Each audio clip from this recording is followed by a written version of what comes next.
Hello guys, welcome to my channel AK Mechanical Lectures. Today I have brought new updates regarding PhD admission.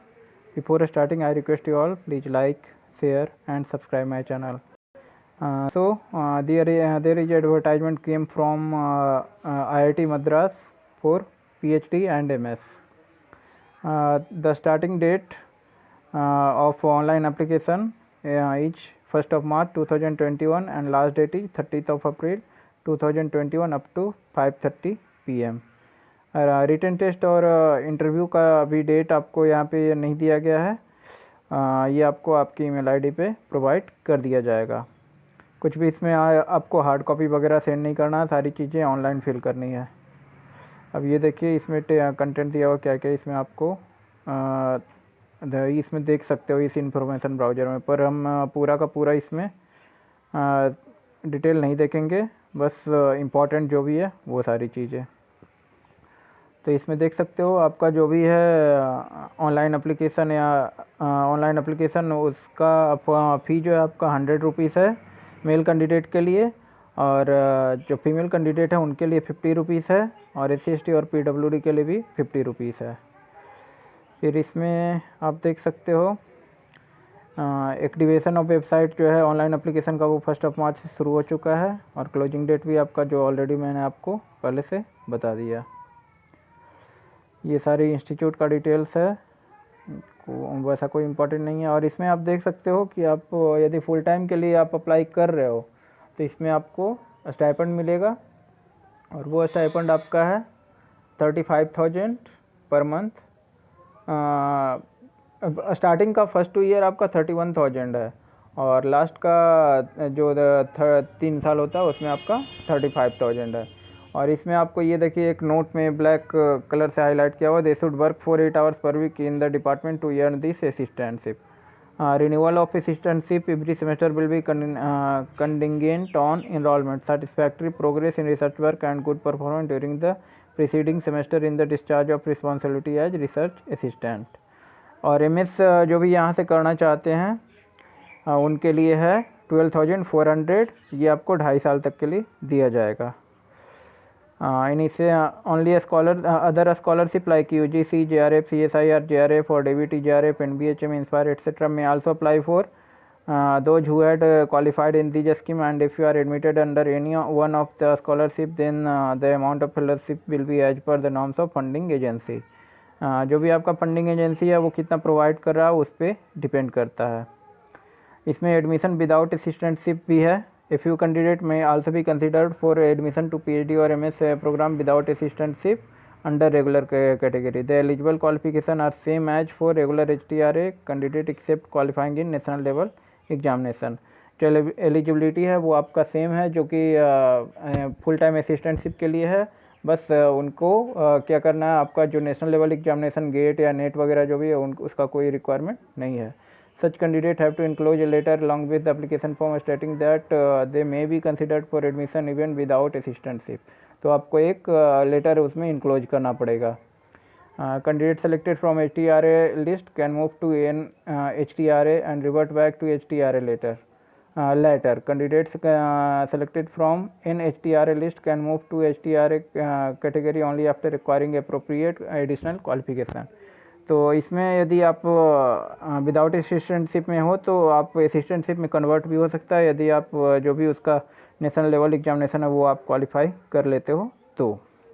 अब इसमें selection कैसे होगा, तो आपका ये ऐसे तो रिटन टेस्ट और इंटरव्यू के से बेस पे होता है, बट यदि डिपार्टमेंट पे डिपेंड करता है तो वो सिर्फ और सिर्फ इंटरव्यू भी कंडक्ट करा सकते हैं।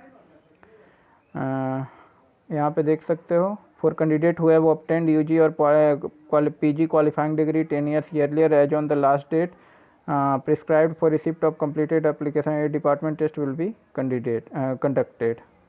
वैसा कोई इम्पोर्टेंट नहीं है।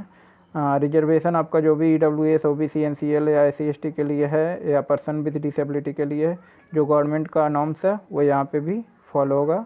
The final selection is based on the performance of candidate in test and interview conducted by respective department selection committee।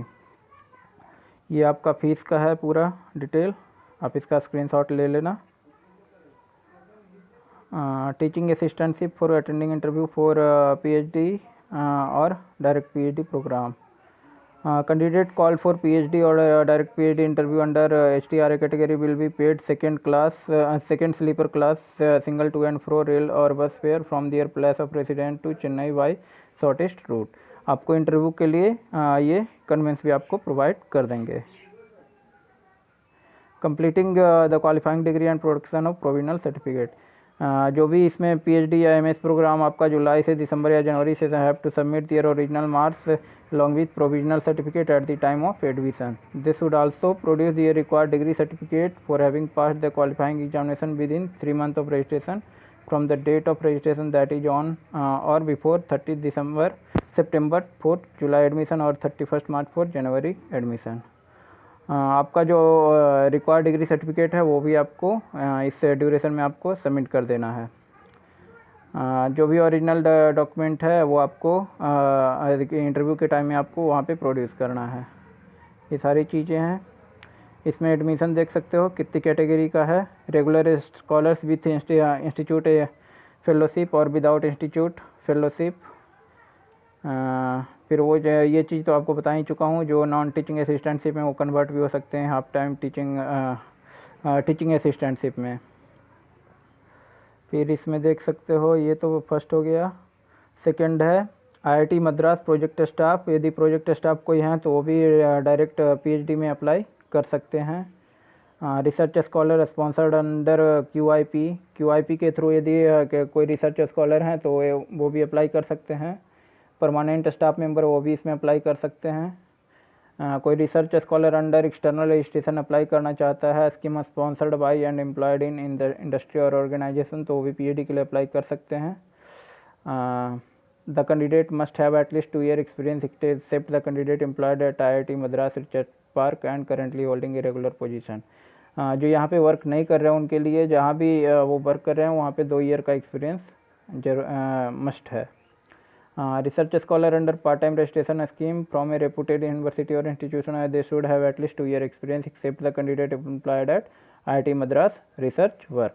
यदि कोई प्राइवेट यूनिवर्सिटी या गवर्नमेंट यूनिवर्सिटी में वर्क कर रहे हैं तो वहाँ भी आपका 2 साल का एक्सपीरियंस मस्ट है, तभी आप पार्ट टाइम में अप्लाई कर सकते हो। और जो भी वर्किंग कैंडिडेट हैं वो उन्हें एनओसी एक अपना ऑर्गेनाइजेशन से बनवा के यहाँ पे सबमिट करना पड़ेगा। तो ये सारी चीज़ें थी।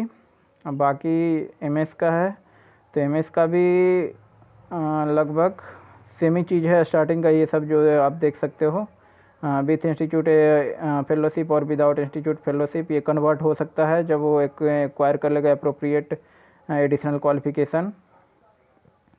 फिर इसमें देख सकते हो सेम चीज़ें हैं वही, कितने टाइप का आपका कैटेगरी एमएस में हो सकता है, ये सारी चीज़ें हैं। बाकी मिनिमम एजुकेशनल क्वालिफिकेशन क्या होना चाहिए वो भी यहाँ पे देख लीजिए। PhD for regular research scholar के लिए पीएचडी यदि इंजीनियरिंग में अप्लाई कर रहा है तो उनका मस्ट है एमई या एमटेक होना चाहिए, या 5 year ड्यूअल डिग्री भी है तो वो भी अप्लाई कर सकते हैं। 2 year MSc from IIT with 8 and above are exempted from qualifying in national level examination. यदि आपका 2 साल का एमएससी आईआईटी से और 8 सीजीपीए है आपका तो आपको कोई नेशनल लेवल एग्जामिनेशन का ज़रूरत नहीं है। Candidate with master degree in sciences with good academic record and of exceptional merit are eligible for the relevant engineering discipline and he must have valid GATE score. आपका जो भी MSc candidate हैं वो और उनका रिकॉर्ड काफ़ी अच्छा academically है तो भी अप्लाई कर सकते हैं, बट उनका गेट स्कोर होना चाहिए। और जो भी बीटेक कैंडिडेट हैं and possess more than 5 year relevant work experience after master in the case of candidate with bachelor degree in engineering or technology and possess more than 5 year relevant work experience after master degree in engineering and technology, the requirement of test score may be waived by the selection committee। मतलब आप BTech candidate हो और 5 साल का experience आपके पास है after master degree तो भी जो टेस्ट स्कोर है वो आपके लिए वेव्ड हो जाएगा। पीएचडी साइंस के लिए भी आपका नेट गेट या गेट का रिक्वायरमेंट है, सेम आपका 5 year का ड्यूअल डिग्री भी है तभी आप अप्लाई कर सकते हो। 2 साल का MSc IIT से भी थेट एबव से CGPA है तो भी आपका कोई ज़रूरत नहीं है नेशनल लेवल एग्जामिनेशन का। Student who got more than 8 CGPA in MSc in science department of IIT Madras can be admitted directly to PhD programme. वो डायरेक्ट PhD प्रोग्राम के लिए इनरोल हो सकते हैं। PhD ह्यूमैनिटी सोशल साइंसेस के लिए भी सेम है। UGC नेट गेट आपका होना चाहिए। ME MTech जिनका भी है वो भी अप्लाई कर सकते हैं।